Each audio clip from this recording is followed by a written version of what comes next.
Ida tadi apa jadi Su? Kan? Tadi awak dah tolong dia kan? Kak Ida dia balik ke sini. Dah balik Dia sini. Berapa lama dia duduk kat Afrika?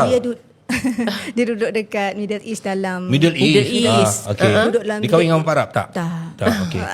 Perempuan biasa macam tu kan? Ya kan? Setia. Okey.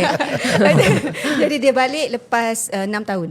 6 tahun? Tapi 6 dia tahun. balik teruslah 6 tahun for good. Tak, dia 6 tahun tu dia balik-balik ke tak Dia balik? balik. Pulang Dia balik balik. lah. Memang betul setahun. dapat kerja sana lah. Memang tu kerja sana. Memang dia ada gaji, dia hantar balik gaji. Tapi macam mana Su? Kau tengok anak-anak dia macam mana Su?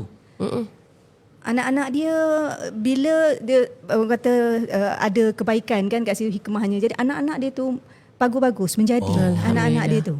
Jadi besar dah masuk universiti kan. Jadi Berapa lama lepas tu dia punya pengurusan tu yang dia punya harta ada 400,000 arwah bapa arwah suami dia? hampir 2 tahun juga. Hampir 2 tahun. Asal lembab sangat. Letih macam ni.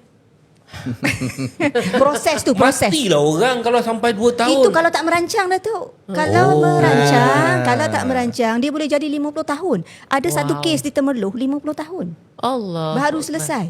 Tu jadi perjuangan tu. Perjuangan kita.